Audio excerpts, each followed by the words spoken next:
నమస్కారం city news కి స్వాగతం. ఈనాటి వార్తలను ముఖ్యాంశాలు. జంగారెడ్డిగూడెం రాజీవ్ నగర్ లో ఎమ్మెల్యే రాజేష్ ఆదేశాల మేరకు అమర్చిన ట్రాన్స్ఫార్మర్ను ప్రారంభించిన కాంగ్రెస్ నాయకులు Mandavalli Vijayasarathi, motor switch on చేసిన కమిషనర్ కేవి పద్మావతి.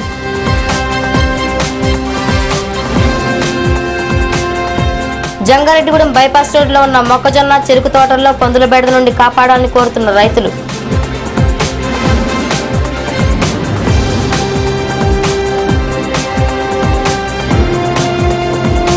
పోలవరం నియోజకవర్గ టీడీపీ ఎమ్మెల్యే అభ్యర్థిగా మొడియం శ్రీనివాసును నియమించిన పార్టీ అధ్యక్షుడు చంద్రబాబు కోయిలగూడెంలో ముఖ్య నాయకుల సమావేశంలో వెల్లడి.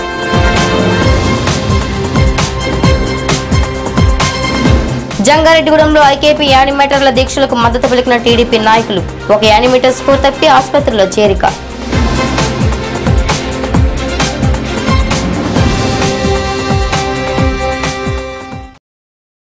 ఎట్టకేలకు పోలవరం నియోజకవర్గ టీడీపీ అభ్యర్థిగా మొడియం శ్రీనివాసరావు పేరును ఆ పార్టీ రాష్ట్ర అధ్యక్షులు నారా చంద్రబాబు నాయుడు ప్రకటించారు. ఈ సందర్భంగా కోయిలగూడెంలో నియోజకవర్గ టీడీపీ పార్టీ ముఖ్య నాయకులు, కార్యకర్తల సమావేశాన్ని ఏర్పాటు చేశారు.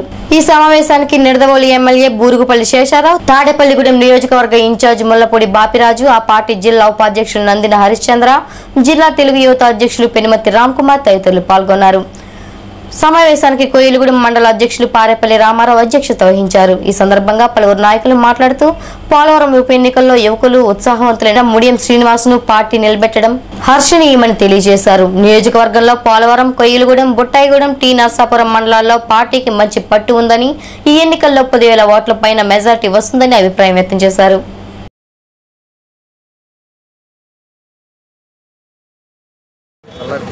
యువకుడు, ఉత్సాహవంతుడు, విద్యావంతుడు మన మొడియం శ్రీనివాసరావు గారిని తెలుగుదేశం పార్టీ అభ్యర్థిగా మీ అందరి కోరిక మేరకు ఎన్నిక చేయడం జరిగింది. ఈ అభ్యర్థి విజయానికి అందరం కూడా ఆర్నిషులు కృషి చేయాలని చెప్పి విజ్ఞప్తి చేస్తూ, వీళ్ళు ఎన్ని తుఫాన్లు వచ్చినా, ఎన్ని పార్టీలు వచ్చినా, ఇబ్బందులు వచ్చినా పార్టీని విడిచి వెళ్ళరని నిలబడిన కార్యకర్తలు ఉన్నారు. అదేవిధంగా మొన్న పీఆర్పీ వల్ల కొంచెం మోజులో పడి ఆ పార్టీలోకి వెళ్ళి మళ్ళీ ఈ పార్టీ కాంగ్రెస్లో కలిసిపోయిందన్న కోపంతో మళ్ళీ మన పాత పార్టీలోకి రావాలని కొంతమంది నాయకులు మళ్ళీ మనలోకి వచ్చి కలిసిన వ్యక్తులు ఉన్నారు. అందరం కూడా ఇక్కడ ఒక సోదర భావంతో కూర్చొని ఖచ్చితంగా పోలవరం నియోజకవర్గం సీటు తెలుగుదేశం పార్టీ గెలుస్తుందని చెప్పి కాంగ్రెస్ పార్టీ మంత్రి వాళ్ళ గవర్నమెంట్కి నివేదిక ఇచ్చిన వాస్తవాన్ని కూడా మీరు తెలుసుకోవాలని కాదు. మా మిత్రులు టీవీ5 వాళ్ళు, అందులో నాకు సంబంధించిన వ్యక్తులు కూడా ఉన్నారు, సర్వే చేయించారు. వాళ్ళు కూడా పోలవరం నియోజకవర్గం తెలుగుదేశం పార్టీ గెలుస్తుందని చెప్పి సర్వేలో ఇవ్వటం జరిగింది. ఏదైనప్పుడు కూడా నాయకత్వం, ఆదినాయకత్వం చంద్రబాబు నాయుడు గారు కార్యకర్తల మనోభావాలు తగ్గట్టుగా, నాయకుల మనోభావాలు తగ్గట్టుగా, మరి ద్వితీయ శ్రేణి నాయకులు తగ్గట్టుగా మరి మనం ఎవరైతే కోరుకున్నామో, మరి ఎవరైతే ప్రశ్న కొంతమంది అడిగారో వాళ్ళందరూ మనోభావాలు దెబ్బతినకుండా మరి మన అందరి నిర్ణయం ప్రకారం అది మన నారా చంద్రబాబు నాయుడు గారు మరి ఇవ్వడం జరిగింది. ఇది కార్యకర్తల విజయం అనే సందర్భంగా తెలియపరుచుకుంటున్నాను. మరి ప్రతి ఒక్కరూ కూడా మరి చాలామంది పదవులు ఉన్నాయి, జిల్లా పదవులు ఉన్నాయి, రాష్ట్ర పదవులు ఉన్నాయి, మండల పదవులు ఉన్నాయి. దయచేసి ఈ యొక్క ఎన్నికలు ఎప్పుడైతే పెట్టినప్పుడు కూడా ఈ ఉన్న సమయంలోనే ప్రతి నాయకుడు కూడా నేను నాయకుడిని కాదు, నేను ఒక మంచి కార్యకర్తనే అన్న నందమూరి తారక రామారావు గారు పెట్టినట్టు పార్టీని మనం రక్షించుకోవాలి. ఏదేమైనా మనం అధికారంలో రాకపోయినా ఈ ఉప ఎన్నికల్లో ప్రస్తున్నటువంటి మన అధికారంలో లేం కాబట్టి ఈ యొక్క పోలవరం నియోజకవర్గాన్ని అత్యంత మెజార్టీతో తీసుకొచ్చి మీరు ఆనాడు సింగంధర్ గారు దాదాపుగా 40,000 మెజార్టీ తీసుకొచ్చి. జంగారెడ్డిగూడెం పట్టణానికి చెందిన బర్డ్స్ అండ్ బ్లాసమ్స్ దశాబ్ది సావనీరును గురువారం సాయంత్రం మా పాఠశాల ఆవరణలో నోవా బీఈడీ కళాశాల ప్రిన్సిపాల్ వీణాకుమారి ఆవిష్కరించారు. ఈ కార్యక్రమానికి సిటీ కేబుల్ ఎండి పాల్పతి శ్రీనివాస్ ముఖ్య అతిథిగా హాజరయ్యారు. అలాగే ప్రముఖ రచయిత మైలవరపు శ్రీరామ్మూర్తి మరో అతిథిగా హాజరయ్యారు. ఉపాధ్యాయులు తిప్పాబాట్ల రామకృష్ణ అధ్యక్షతన జరిగిన ఈ కార్యక్రమంలో ఆ పాఠశాల principal PV Varalakshmi, academic director Mahesh Varma, director Sitaramaraju, మాజీ మండల పరిషత్ ఉపాధ్యక్షులు నంబూరి రామచంద్రరాజు, కాసర వెంకటరెడ్డి తదితరులు పాల్గొన్నారు. ఈ సందర్భంగా ముఖ్య అతిథులైన వీణాకుమారి, పాల్పత్తి శ్రీనివాసులు తమ అనుభవాలను పంచుకున్నారు. 10 సంవత్సరాలుగా ఈ పాఠశాలలో జరిగిన అభివృద్ధిని మెచ్చుకుంటూ భవిష్యత్తులో మరింత అభివృద్ధి చెందాలని ఆకాంక్షించారు.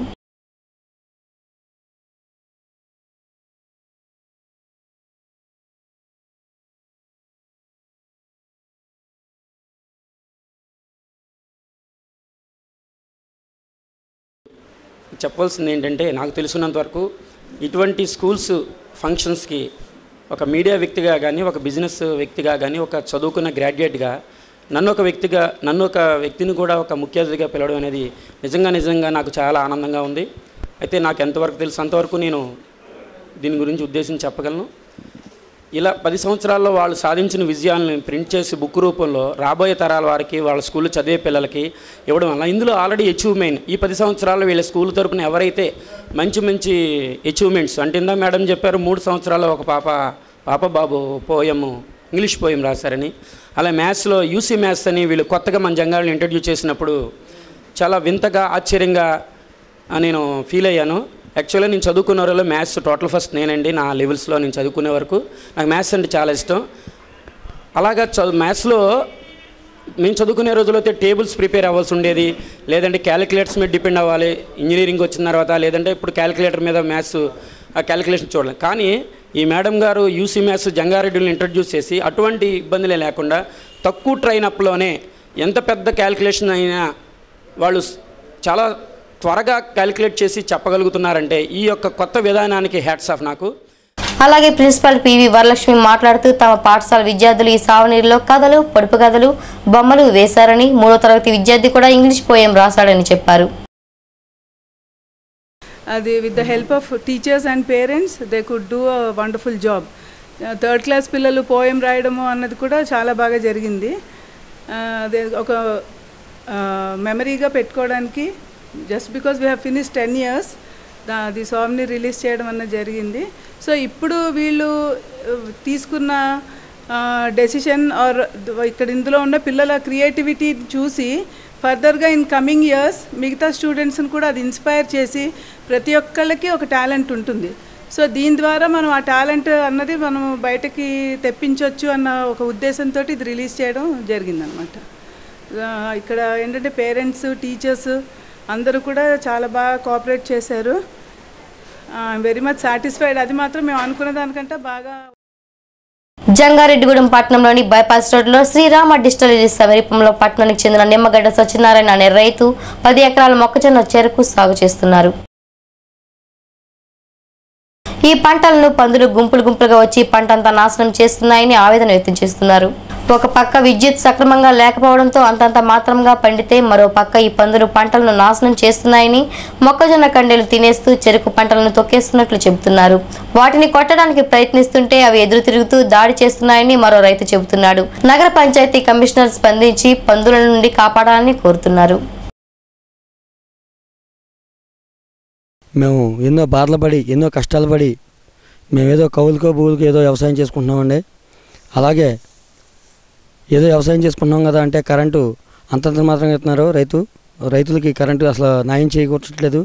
పోనీ ఏదో మా బాధలు మేము పడుతున్నాం కదా అంటే ఊళ్ళో ఉన్నటువంటి పందులు కూడా మమ్మల్ని తరిమి మమ్మల్ని ఏదో కొడుతున్నట్టుగా పందులు కూడా మమ్మల్ని నాశనం చేస్తున్నాయండి. దగ్గరగా ఒక 25 పందులు మాత్రం మమ్మల్ని 25-30 పందుల దాకా కూడా నాశనం చేస్తున్నాయి. మా రైతు పొలాలని కూడా పంటలని కూడా నాశనం చేస్తున్నాయండి. అప్పటికి కూడా చాలామందికి పందుల వారికి చెప్పాం, నగర పంచాయతీ వారికి చెప్పాం, పలువురికి చెప్పామండి. ఎవరు కూడా మమ్మల్ని పట్టించుకోవట్లేదు. కమిషనర్ గారు కొద్దిగా మా యందు దయించి నివారించాల్సిందిగా కోరుచున్నాం. అలాగే గ్రామ పంచాయతీ వారికి కూడా కోరుచున్నాం. నా పేరు గడి వెంకటేశ్వరరావు ఉన్నాయి. కొమ్ముడు నుంచి వచ్చి ఇక్కడ వ్యవసాయం చేస్తున్నామండి. ఒక 5 ఎకరాలు చేస్తున్నామండి. మొక్కజొన్న వేసామండి. ఓన్లీ మొక్కజొన్న మేము వేసింది. ఇది మొత్తం నాశనం చేసేసింది. నోటికాడికి వచ్చే పాడైపోయిందండి. పందులు 200 పందులు దాకా మొన్న మధ్యన పందులు వచ్చారు.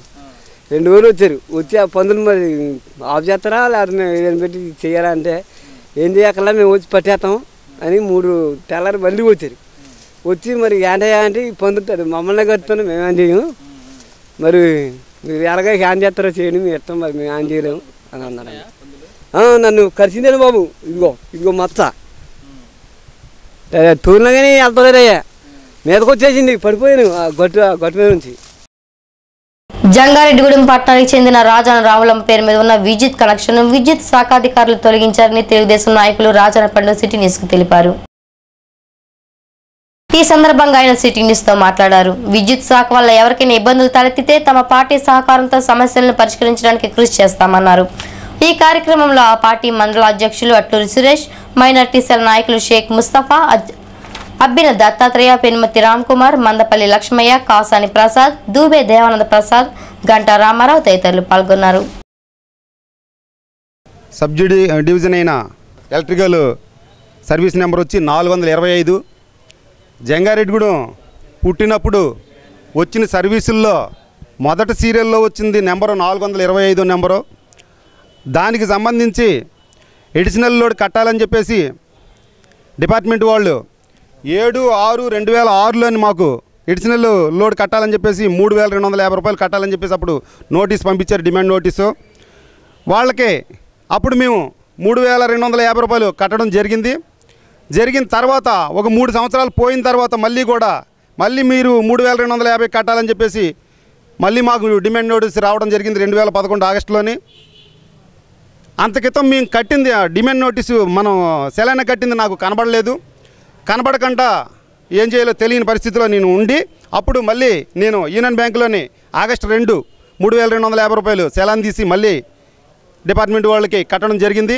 అయిపోయిన తర్వాత మళ్ళీ వచ్చి ఏడీ గారు, ఏఈ గారు, ఇంకా ఇతరితర డిపార్ట్మెంట్ పెద్దలందరూ కూడా వచ్చి మళ్ళీ కరెంటు కట్ చేయడం జరిగింది. అది సర్వీస్ కట్ చేయడం జరిగింది. నేను ఫోన్లో వాళ్ళతో మాట్లాడాను, లేదండి మీరు ఆ మధ్య ఏదో కట్ చేసిన తర్వాత నేను కట్టడం జరిగింది. అది మీరు కొన్ని రోజులు బట్టి ఆగండి, నేను అది తీసుకొచ్చిన మీరు డిమాండ్ పంపించిన డిమాండ్ నోటీస్ అవునండి, బ్యాంక్ సెలైనా అవునండి, నేను తీసుకొచ్చి మీకు చూపిస్తానని అంటే కుదరదండి, 2006 నుంచి కూడా కట్టాలని చెప్పేసి మా దగ్గర ఉంది, ఎట్టి పరిస్థితుల్లో మీరు కట్టాలని చెప్పేసి వాళ్ళు ఫోన్లో నాతో చెప్పడం జరిగింది.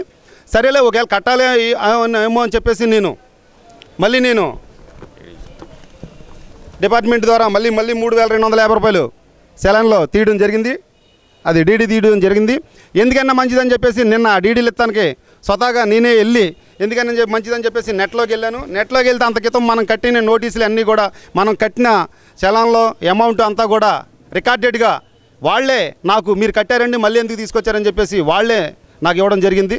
మరి నేను కాబట్టి అంటే నేనంటే గొప్పనేం కాదు, మేము స్థానికంగా తెలుగుదేశం పార్టీలో ఉంటున్నాము, అలాగే జడ్బీటీసీగా ఉండబట్టి మాకు ఈ కట్టిని ఇవ్వడం జరిగింది. అదే సామాన్యులకి ఇవ్వడం జరగనప్పుడు ఇది మళ్ళీ కట్టడం జరుగుతుంది కదా. అలాగే ఎన్ని సంవత్సరాలు ఇది 2006 సంవత్సరం 7వ సంవత్సరం అంటున్నారు. ఏంటి ఇదని అడిగితే 10-15 సంవత్సరాలు బట్టి కూడా మేము కట్టించుకుంటున్నామని చెప్పేసి అంటున్నారు. 10-15 సంవత్సరాలు బట్టి కట్టకపోతే ఏడీ గారు, ఏఈ గారు, ఇతర డిఈ గారు వీళ్ళందరూ కూడా కళ్ళు మూసుకొని కూర్చున్నారా ఏంటని చెప్పేసి మేము తెలుగుదేశం పార్టీ తరఫున డిమాండ్ చేస్తున్నాము.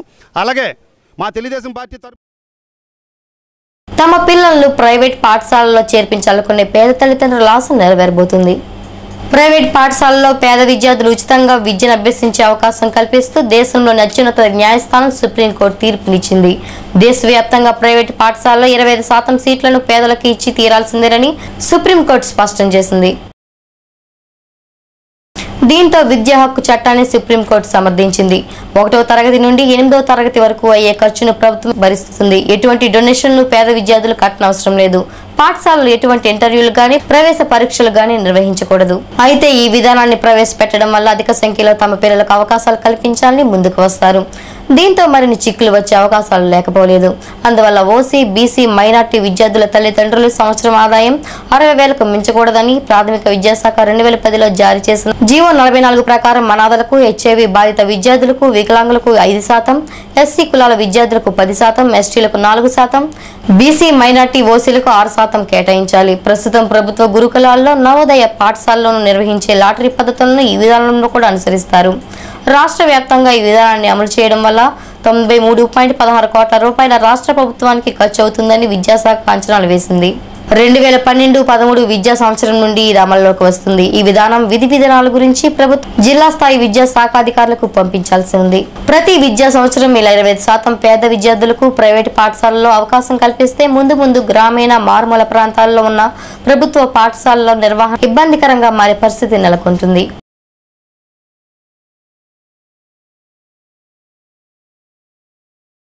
జంగారెడ్డిగూడెంలోని రాజీవ్ నగర్లో చింతలపూడి ఎమ్మెల్యే మద్దాల రాజేష్ కుమార్ ఆదేశాల మేరకు శుక్రవారం మధ్యాహ్నం విద్యుత్ శాఖ అధికారులు హుటాహుటిన విద్యుత్ ట్రాన్స్ఫార్మర్ను బిగించారు. బోరు వేసి సుమారు సంవత్సరం దాటినా 3 ఫేస్ విద్యుత్ ట్రాన్స్ఫార్మర్ బిగించకపోవడంతో ఆ ప్రాంత ప్రజలు మంచినీటి కోసం ఎన్నో ఇబ్బందులు ఎదుర్కొనేవారు. సిటీ న్యూస్ శుక్రవారం ఆ ప్రాంతానికి వెళ్లి న్యూస్ ఐటెంను సేకరించి అక్కడి ప్రజలు పడే ఇబ్బందులను చిత్రీకరించింది. అనంతరం ఎమ్మెల్యే రాజేష్ కుమార్ కు ఇక్కడి విషయాన్ని చెప్పడంతో విద్యుత్ శాఖ అధికారులతో మాట్లాడి సాయంత్రానికల్లా ప్రారంభించేలా ట్రాన్స్ఫార్మర్ అమర్చాలని ఆదేశించారు. దీంతో విద్యుత్ శాఖ అధికారులు స్పందించారు. మాజీ సర్పంచ్ మండవల్లి విజయసారథి ట్రాన్స్ఫార్మర్ను ప్రారంభించారు. Commissioner KV Padmavathi motor switch on చేశారు. ఈ సందర్భంగా ప్రాంత ప్రజలు హర్షం వ్యక్తం చేశారు. ఎమ్మెల్యే రాజేష్ కు, కాంగ్రెస్ నాయకులు విజయసారథికి, రావూరి కృష్ణకు, కమిషనర్ కేవీ పద్మావతికి, విద్యుత్ శాఖ అధికారులకు కృతజ్ఞతలు తెలియజేశారు. ఈ కార్యక్రమంలో కాంగ్రెస్ జిల్లా ఉపాధ్యక్షులు కర్రా శ్రీధర్, ఎమ్మెల్యే క్యాంపు కార్యాలయం ఇన్ఛార్జి బోగరాజు శ్రీహరి పాల్గొన్నారు.